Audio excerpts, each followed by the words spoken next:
Welcome to New York's number 2 sports show. The Yankees are able to pull out the series win against the Kansas City Royals, and they get it done on a walk-off hit by Chisholm Jr.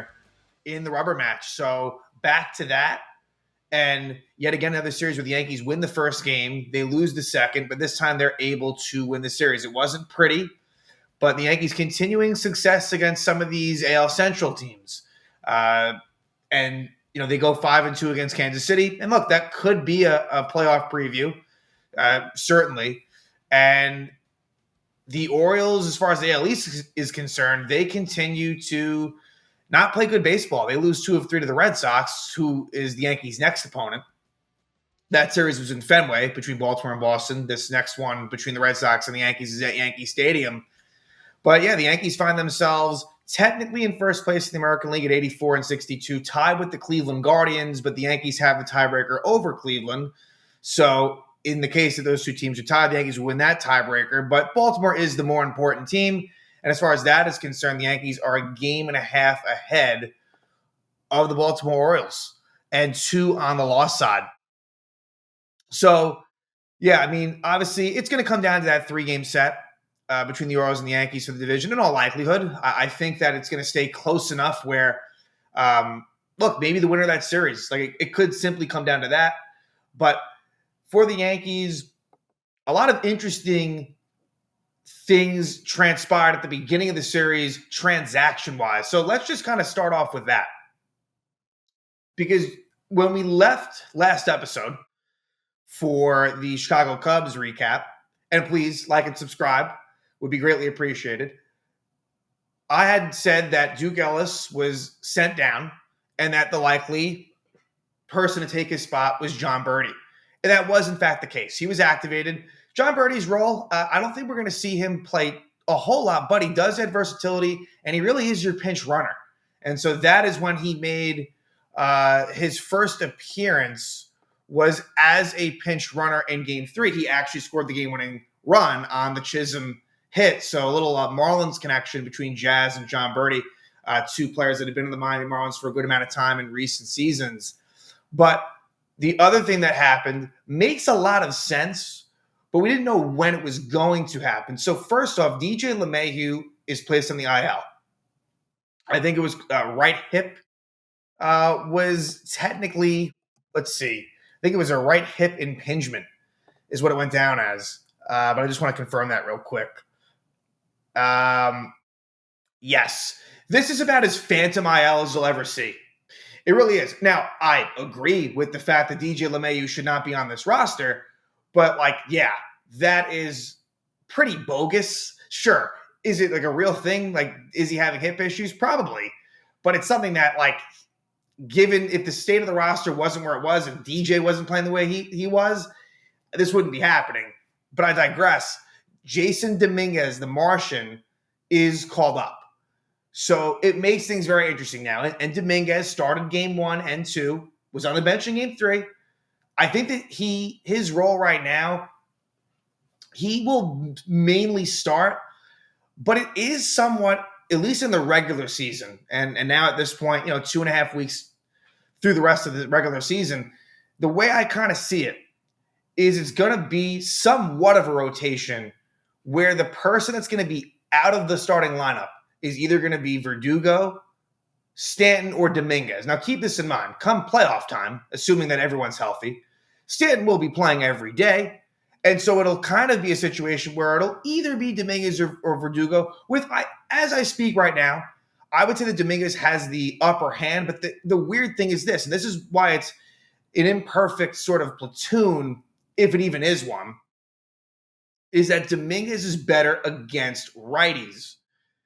You had a situation where Verdugo ends up starting against a lefty in Game 3.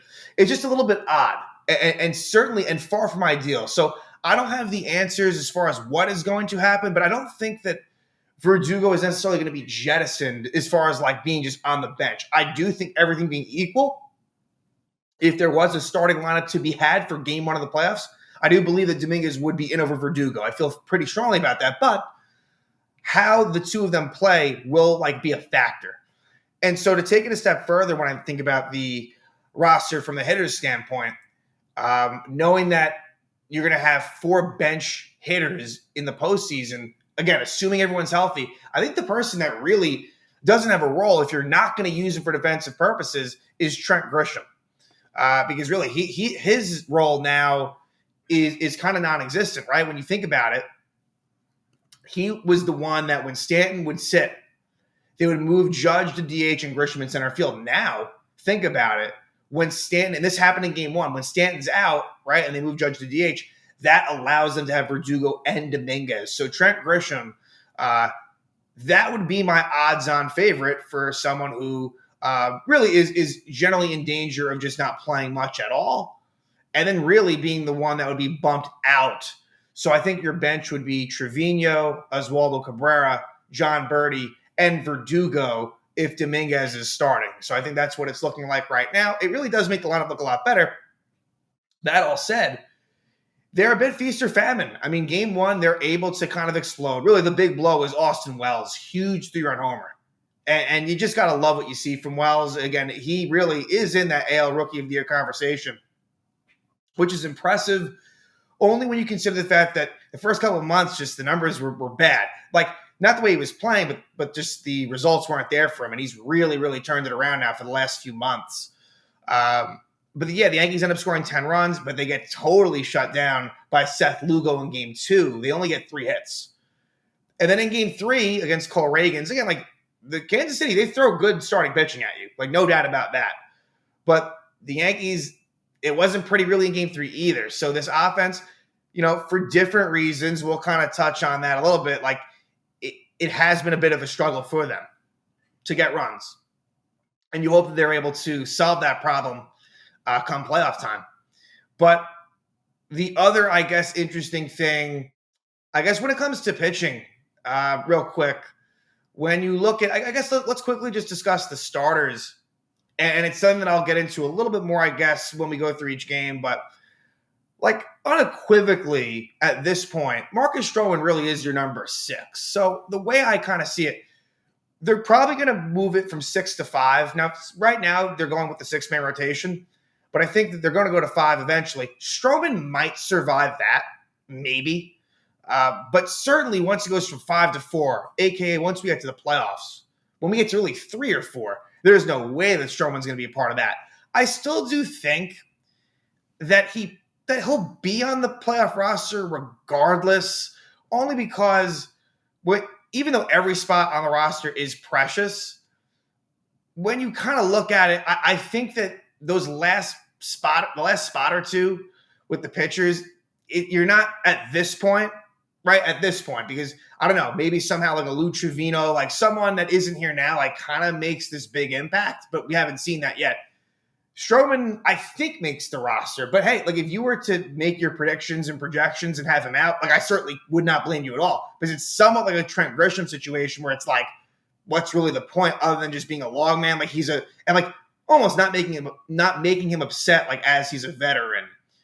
So those are my thoughts as far as Stroman. And you could do a lot worse for number 6. Like I want to say that, but to me, it's almost like beyond obvious that is the case. Then my thoughts go to it'll be interesting, right, moving forward with Cortez. He's going to be starting game 1. So I guess I'm doing a little bit of a sneak preview on the preview for the Red Sox series, is that Nestor's starting game 1. So, but I just think that they kind of showed their hand. The fact that Nestor came out of the pen in that game, I don't think that bodes well for him. So I think, like, right now, that top 3 is Cole. And this is not even me agreeing with it. I just think this is what it kind of feels like. Cole, Rodon, and Heel. And Clarkson is kind of that wild card to me. Because I think he deserves to be in that mix. So does that make him number 4? I don't know. And it also depends on like how many starters are you going to end up having in, that first round. If it is a best of 5, hey, look, the Yankees might be in the wild card series. So it's a little bit too soon to say. But those are my thoughts on the rotation. And then as far as the bullpen goes, there are really right now 3 very relied upon pieces in the pen. And it's Luke Weaver, Tommy Kahnle, and Jake Cousins. They tried to fucking shoehorn Clay Holmes. And I must admit, that I do think that there is a lane for him somewhere. Like, I think that, like, to be honest, like, he deserves to make the postseason roster. As much as I was very anti Clay Holmes to be a closer, but still, though, him in a 1-run lead in the 7th, that's too much. That's just too much. So I'm talking more like when you're trailing, or if it's maybe even earlier than the 7th.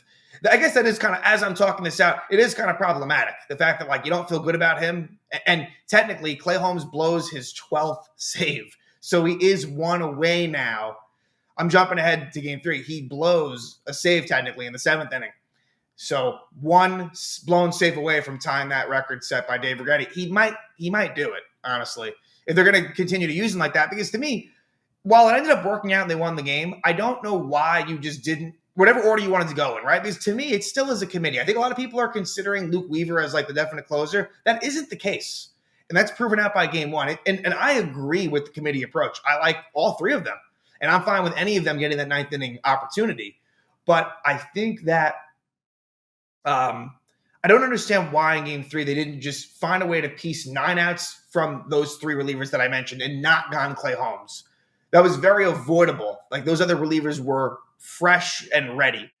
So a little bit odd. It ends up not being a huge deal because they won, but and in some ways it kind of ends up working out because you're able to kind of get Luke Weaver pitching the 11th inning. So in some ways, like, but it's contradictory because if Clay Holmes never pitches that 7th inning, like, you might have just been done with it in 9 if you had gone with those other 3. Anyway, let's begin talking Royals-Yankees. And for the Royals, this to me kind of signals the end of their pursuit of the Cleveland Guardians. It's not dead, but the series ends with the Kansas City Royals, let's see, 5 back on the loss of the Guardians. So, look, it's not completely over, but I don't think that their chances are great. And so, good chance that Kansas City ends up being the 5th or 6th spot. But also, hey, to be fair, they are 3 games back of Baltimore. So, look, it is still all kind of close everywhere you look.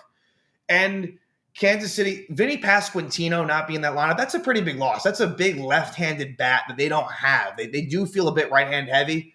But, man, like, Salvador Perez, he still got it. Like, wow, what a series on both sides. I mean, even at first base, he was making plays. Sal Perez absolutely destroyed the Yankees. Bobby Witt, and you see just the talent. I mean, Bobby Witt Jr., who probably didn't really have a crazy offensive series, compared to what he's capable of, but wow.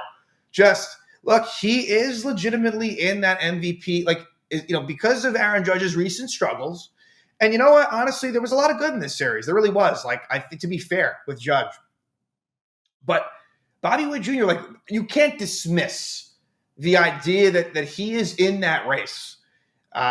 It is a 2-man race, I would say, at this point, and just very impressed by him on a Kansas City team that really, that it's not a very impressive lineup. It really isn't. Top to bottom, there's a lot of holes there, and they're able to kind of piece it together with really good that starting pitching, I think, is really what's key. And look, when you have that good starting pitching, that can go a long way in the playoffs. So, in having discussed the transactions, let's now discuss the hitters, going through the lineup and just overall thoughts. So Gleyber Torres, again, I continue to like what I see from Gleyber in the leadoff spot. Really do. Just good quality at bats and drawing walks here and there, getting hits, not hitting for power. He really isn't. It's mostly singles, but I really do like it. And I think that he is the one that belongs at the top right now. And, now his batting average is like right around 250. It's getting better. He's kind of inching closer towards the 700 OPS. This is all good stuff. Gleyber got off to a horrific start, really beyond the first half of the season. But really, you talk ever since early August, maybe even before that, honestly, the offense has been there. Juan Soto, not a terrible series. Because you got to remember, game 2, basically no one does anything except Glaber and to a lesser extent Austin Wells. So Soto, he has a pretty good series. Reaches base like 4 times in game 1, and then game 3, really big home run after he fouled the ball off his foot. Same at bat, lefty against Cole Reagans, hits a really big 2-run homer. Aaron Judge, good series from him. And I know that he's gone 15 games with no home runs. So we really, man, I'll say it, I'm part of the jinx. I really am, because I thought after that Colorado series he was going to do it. I thought he was going to break his record. Like, nope. What we're seeing is somewhat of the version that we saw in April. Not quite as bad, but something similar to it. So look, Aaron Judge, he can be streaky, no doubt about it. And I remember back to 2017, his rookie year. And this was a little bit different. This was actually more concerning as it was happening. He had such an amazing season, but specifically August, I think, was the month. And maybe it went into September a little bit. Judge was terrible, like really, really bad. And I was thinking, like, fuck, like it was post home run derby. It was like, what's going on here? Has he been figured out? Obviously, we've learned like he wasn't figured out. But what I'm seeing over the course of his career, he can have his streaks, and he's entitled to them. But Judge, I would say this series, step in the right direction, even though, again, the home run drought exists. But hey, if he's going to struggle now and turn it up in October, I'll take that all day long. Austin Wells, yeah, the big blow in this game 1, hits a 3-run homer. Really big pinch hit sac fly against a lefty in game 3. He is one of those guys in a big moment. You want him up there. You want him up there more than almost every guy in that lineup in a big situation. Jazz Chisholm Jr. really hadn't done a whole lot until he got the big walk-off hit. And it was an infield single. Really just a nice diving stop by Bobby Wood Jr. But yeah, hey, Jazz is someone too that there's a bit of a confidence there when the lights are bright. Jazz seems to want to be a part of it. And also some pretty good defensive plays after he did make a throwing error actually at the start of game 1. After that was pretty crisp. Jasson Domínguez, not a whole lot to speak of, honestly. Started a couple of games, once in center, once in left. And that's another thought is I wish that it wouldn't be Judge in center. I would prefer it to be Domínguez, to be honest with you. And I must admit that I haven't seen Domínguez all that much in center. But, I believe that has to be the better option. But anyway, Domínguez, not a lot to speak of. Had a nice hit the other way in game 1 and had a nice steal. But yeah, pretty quiet other than that. Again, only started the 2 games. Anthony Rizzo, not a whole lot either. Game 3 wasn't bad. He did have a hit. Look, Rizzo's numbers are what they are. It was a really rough go for a long time. Rizzo's been fine. But I must admit, with Oswaldo Cabrera being your backup first baseman, I got to say, I would probably prefer Oswaldo. Again, it's kind of somewhat of a pointless conversation because obviously they are going to trust Rizzo's defense way more than Oswaldo's at first. I get that for obvious reasons. But again, just for me, Cabrera would be the one that I'd probably prefer offensively. But Rizzo doing enough. Not going to complain too much with him. Oswaldo starts at shortstop the first game. So Volpe, with a rare night off, he would eventually pinch run. And then, Cabrera would come in to play first base in game 3. He was a pinch runner. So Oswaldo showing that versatility, continue to like what I see from him at the plate. Really, really do. Even though he's not playing much, I like him. And then Alex Verdugo, it's funny. He gets off the schneid. The ironic thing is he homers in game 1, even though Domínguez that day is promoted. And that really mostly affects Verdugo. But hey, you can't make it up. Competition, that's huge. And there's not enough of that going on. It's hey, think about even Gleyber Torres, when he got benched and how he responded to that. You got to give him a kick in the ass every now and then. And I think that works. And, because you can get easily complacent. But now that Verdugo knows, hey, there's nowhere to run at this point. I have to absolutely produce. Otherwise, literally the player is on the team that will replace him. So I'm not saying I have a whole lot of confidence in Verdugo, but I will give him credit that he has been a lot better than he was, really for the better of 3 months where he was doing nothing at all. And then Giancarlo Stanton, he's been struggling. Giancarlo Stanton, it's been a definite struggle for him as of late. And look, speaking of someone who's very streaky, but yeah, like I think it's been a few rough series for him, but at the same time, I don't think he doesn't look completely lost, and that's the good thing. Even though he's probably won for his last like mid 25, 26, something like that, the at-bat quality isn't horrific. So anyway, let's discuss these games.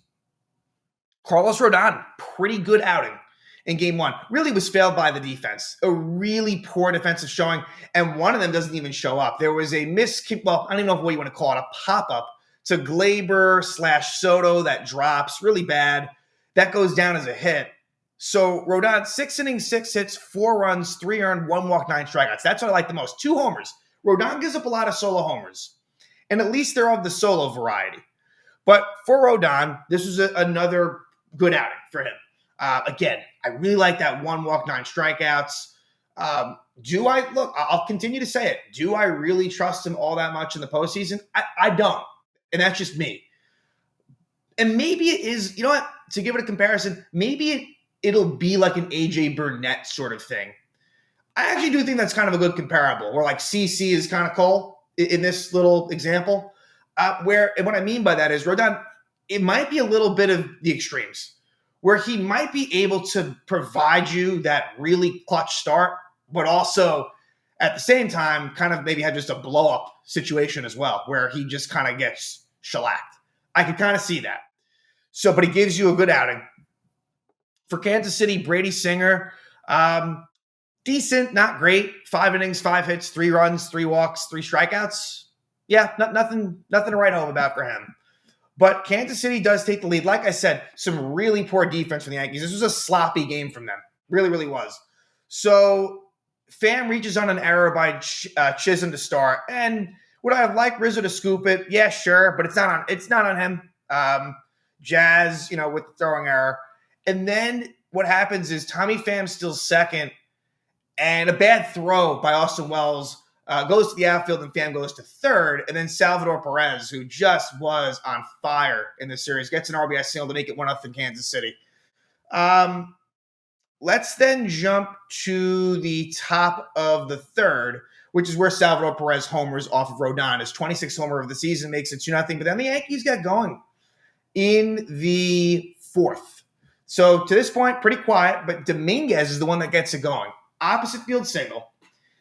Then after a ground out, which moves him over to second, as Waldo Cabrera full count, he walks. And on that walk, Domínguez steals third. Perez probably would have been better served just eating it. He tries to get him out, and the ball goes into the outfield, and so Domínguez scores. So that was the biggest impact that was made by him, and he gets it going.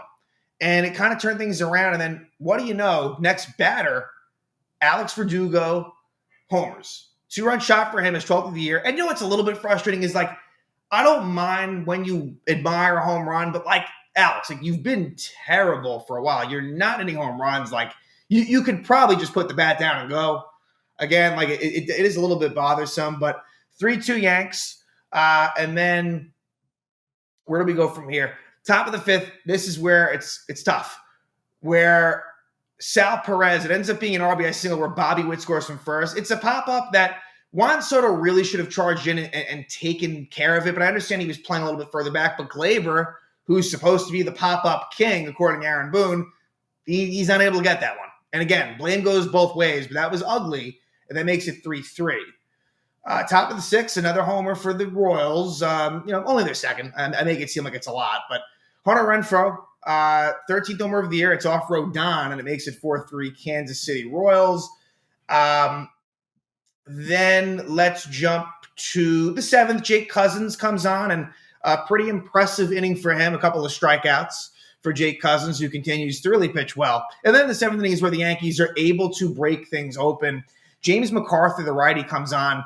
Glaber with an infield single, Soto walk, then an RBI single for Judge. Really big hit for Judge. Let's not lose sight of that. Big game-tying hit to make it 4-4. Then Austin Wells with a mammoth, just sweet home run to right center field. His 13th homer of the season gives the Yankees a 7-4 lead. And, that was pretty electric. So it's 3-run lead for the Yanks there. And then in the eighth, interestingly, Luke Weaver comes on.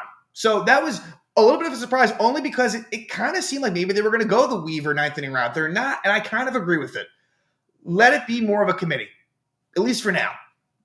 Weaver, little bit of a sketchy eighth inning, but he's able to escape out with a couple of strikeouts as well. Keeps it at 7-4, and the Yankees tack on off of Chris Stratton. Ground rule double is Waldo Cabrera, opposite field. Verdugo single. Gleyber Torres RBI single makes it 8-4. You get a Soto walk, and then at that point, Volpe pinch runs for Gleyber. And here's the interesting thing. They're showing that in a roundabout way that they don't mind Gleyber. Like, that in some ways, they would prefer Gleyber to not be out there defensively. They won't admit that to you. They won't. And they're not going to make it obvious, but this is another instance now where Gleyber has been pinch run for in a spot where, like, you know, you didn't have to do it. Anyway, Aaron Judge grounds into a double play, which scores a run, gives the Yankees a 9-4 lead, and then Austin Wells added again with an RBI double, gives the Yankees a 10-4 lead. So this was originally going to be Tommy Kahnle pitched in the ninth until the Yankees broke it open. So just keep that in mind. So Ian Hamilton, he makes his first appearance in a long time. It actually looked pretty good. I think Hamilton, that'll be interesting to see like where he's at, because I think when you consider some of like those top righties, Hamilton, if he pitches well, with the struggles of Mark Leiter Jr., which we'll talk about in game 2, and then Clay, just, you don't really exactly know what's up there. Like, Hamilton could kind of ascend, but right now he is, you know, more towards the bottom, naturally, considering he's been out for a while. But look good there. Yankees win 10-4, but then game 2 comes around, and what's happened a lot. Yankees have won these opening games of the series a lot lately, and there's probably a streak to back that up. But game 2, except for the Cubs series, has been one that they've lost, which has been leading to a lot of rubber games. And in this one, Stanton back in the lineup, Verdugo out, Domínguez goes from center to left. So Marcus Stroman was the pitcher. And it's not as if this was kind of like your classic Stroman outing. The difference is he got no run support. So Stroman loses. He drops his record to 10-8, 5 1/3, 7 hits, 3 runs, 2 walks, 4 strikeouts. It's just, you know, it's for the fact that the rest of the rotation, they have more swing and miss ability. And I just think based on the results, Stroman, like, he is an odd man out when all is said and done. And I don't mean that as like, look, Stroman, like he hasn't been like horrendous, just hasn't been that great. So anyway, Seth Lugo, what a performance and what an amazing season for him. You know, a longtime Met reliever that is really now one of the best starters in the league. 7 innings, 3 hits, no runs, no walks, and 10 strikeouts, 16-8. You know, if not for Tariq Skubal, Emmanuel Clase, I mean, Seth Lugo, he will be, you got to think, what, no worse than top 5 in that Cy Young voting in the American League. So anyway, this game 2 will be a little bit quicker to go through. Third inning is where Kansas City gets going. And I guess I must mention that Gleyber Torres singles in the first, but that was kind of one of only 3 hits. Again, 2 by Gleyber and 1 by Wells, all singles. They were really shut down by Lugo and the 2 relievers that came in after him, which were Bubic and Schreiber, lefty and a righty. So it was Bobby Witt Jr. who gets an RBI single in that third. And, you know, one thing I'll say that bothers me, and it really more pertains to Sal Perez, because Sal Perez ends up getting an RBI single. He was thrown out at second. Nice play, actually, by Domínguez to throw him out there. Not enough. There were situations, and I guess here isn't a great example. Here isn't a great example because he was at first, but there were certain spots where you could have pitched carefully to Witt and more so Perez. Total drop-off from what was behind Sal Perez, and they really continued, you know, in case I don't mention it later on in this episode, like, yeah, just too many times. And the Yankees have just been victim of that, of not where they, I wouldn't call it stubbornness. They think that they're doing the right thing. It's not like to prove a point, but it's just kind of frustrating. And so you don't want those top guys to burn you if you can avoid it, and there were avoidable situations. So anyway, you get those 2 runs there, makes it 2-0 Royals. Lugo's just cruising. Here, I guess, might have been the situation. 5th inning, runner on second and 2 out. Why are you pitching to Salvador Perez with MJ Melendez on deck? I understand the fact that Perez is a righty, Melendez is a lefty. I get that part of it. Maybe that's what it is. But Perez gets an RBI single. That just can't happen. So that makes it 3-0. Mark Leiter Jr. comes on in the 6th, finishes out the 6th. But then in the 7th, he allows a homer to Tommy Pham.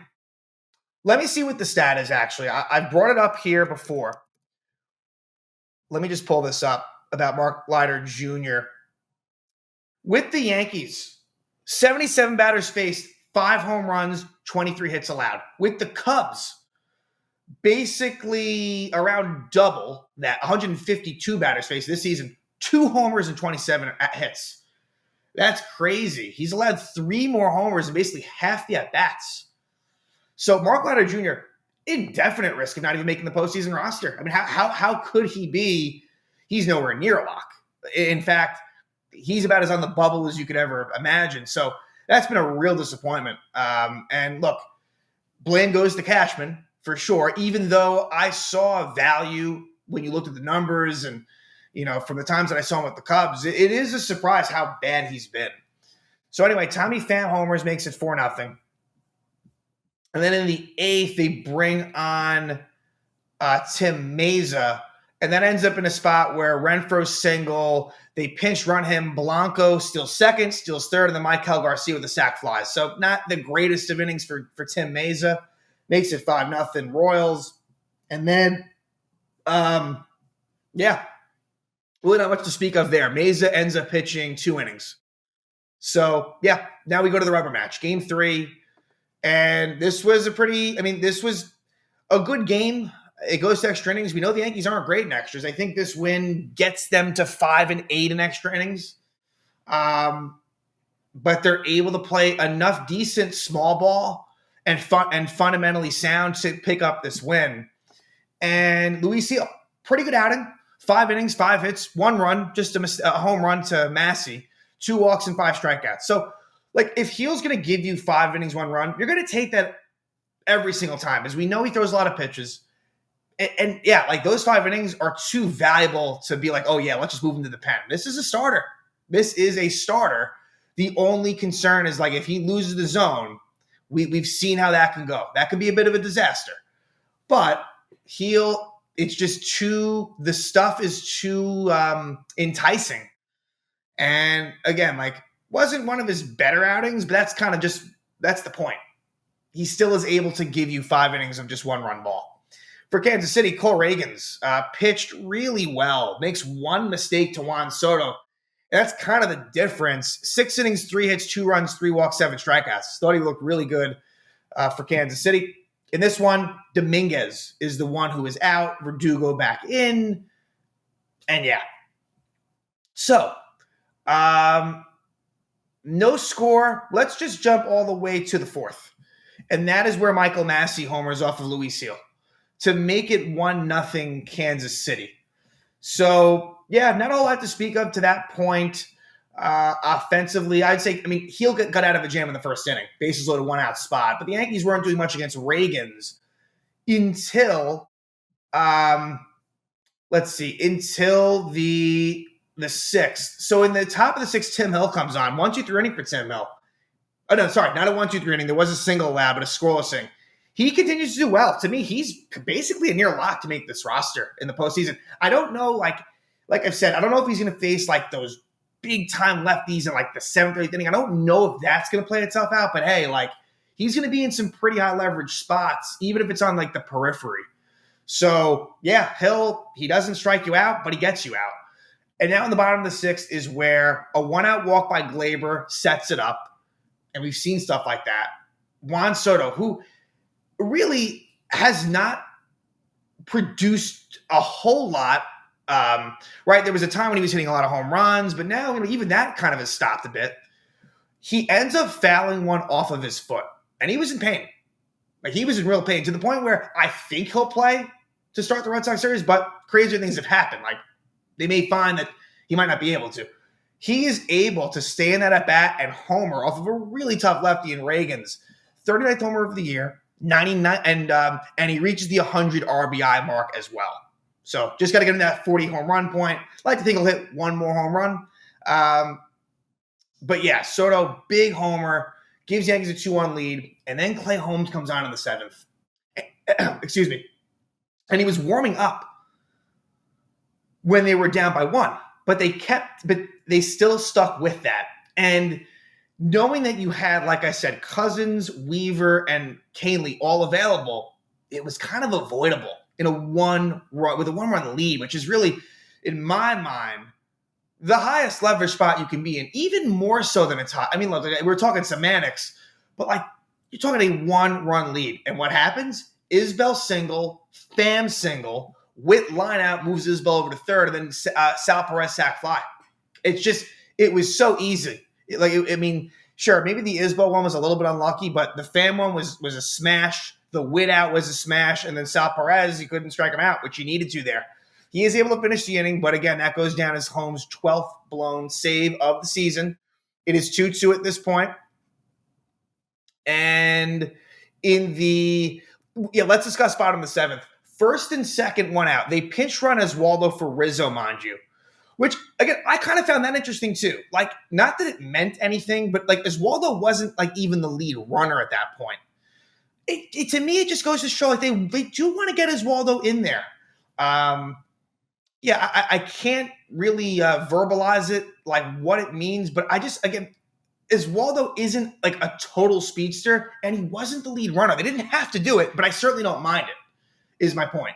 So first and second, one out, Jose Trevino, and you can make the argument that I know that there was a lefty on the mound at this point, but you could certainly make the argument that Austin Wells could have pinch hit. They don't do it. They do it later on, luckily, but Trevino hits a chopper where they get him out at first. Now, at first, it was ruled safe, but it turned out that he was out at first, and Sal Perez, the first baseman, makes a great throw home, and they get Volpe out at home. The problem was this. Volpe hesitated too much. Going from second to third, he needed to just run, not even stop, and he would have scored. So Volpe, that hesitation cost him, and it ends up being a wacky double play for the Royals. That was not great. Tommy Kahnle comes out in the eighth, 1-2-3. Kahnle has just been very, very understated at this point. Really, really solid for Tommy Kahnle for quite a while. And I just feel like it's not really talked about too much. Where do we go from here? Top of the ninth, Jake Cousins. He is able to give you a scoreless ninth inning. Now let's go to the top of the 10th. Cousins stays on, strikes out Bobby Witt. Mind you, Blanco is pinch running at second. He steals third, and then he scores a wild pitch. And here's what bothers me a little bit, is guess who's up? Sal Perez. What you could have done, and I understand that in that part of the game, I say it a lot, you only want to allow at most one run if you're the home team. So I understand the feeling, okay, we don't want to put another runner on. I do get that. But this is kind of a unique situation. And so by needing to and they ended up walking Perez anyway. That's the point. They were pitching around him, but it fucked him because on a wild pitch after a steal, the Royals take the lead. Luke Weaver comes on, and Weaver gets the job done. Couple of outs there, which was important. Yankees are down one going to the bottom of the 10th. Chris Bubich, the lefty, is on. Oswaldo Cabrera, as a lefty, Oswaldo is such a wild card as far as, lately it seems like he's betting a lot lefty, but he bunts. It really was not a good bunt, but it did get the job done. He popped it up. Bubich wasn't able to catch it, and so Volpe is able to scamper over to third. They get Oswaldo out at first. Now, Austin Wells against the lefty pinch hits for Trevino. It's a great sign to where Austin Wells is at. And look, he's not very good against lefties. That's just the facts, but they trusted him. And I think what they felt, and they were right, is who has a better chance of getting that sac fly? And it was Austin Wells. He hits it to just deep enough left field where they are able to get Volpe in from third. So it worked out. The fact that Volpe was the base runner was pretty fortunate.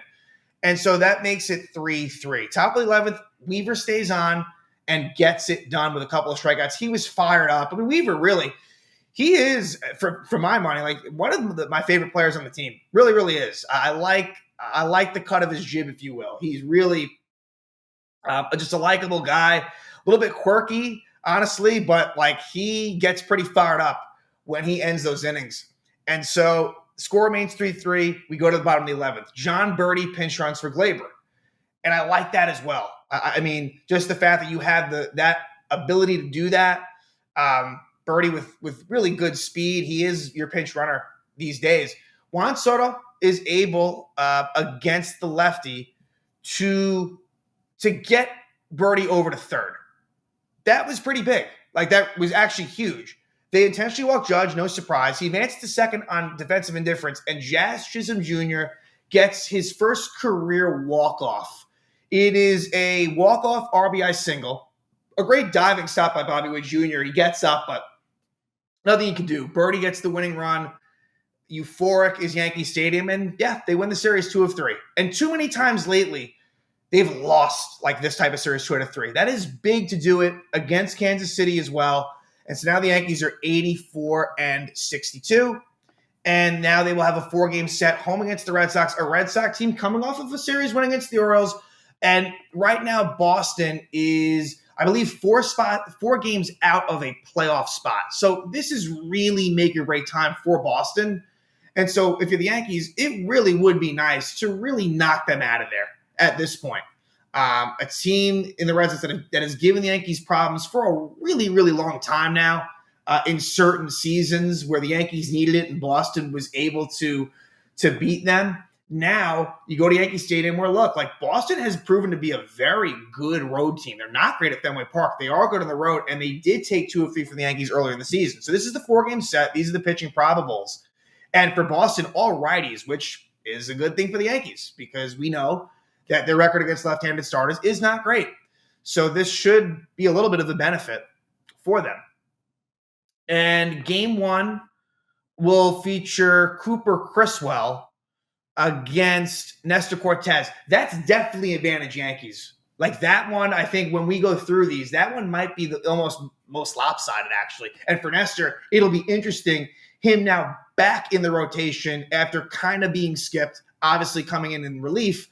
What will Nestor do in this situation? Pretty big start for him as they evaluate where they go from here. Game 2, Tanner Houck against Clark Schmidt. And so Clark now making his second start back since injury, first start at the stadium. Curious to see how that one goes too. Then game 3 will be between Brian Bayo and Garrett Cole. Cole, has not had the best of outings versus the Red Sox. More of a problem at Fenway Park, but just in general as well. So we know that the Red Sox have his number, specifically Rafael Devers.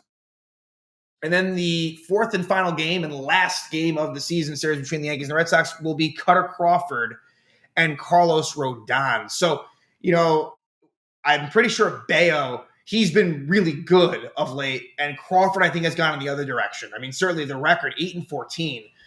Seems like Crawford, those two are kind of going in opposite ways. And so, yeah, Crawford versus Rodon. And then they will go on a West Coast trip to Seattle and Oakland.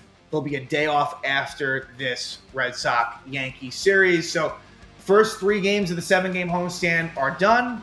Yankees take the 2 of 3 against the Royals. It was a Jazz Chisholm Jr. walk-off hit that was able to seal the deal.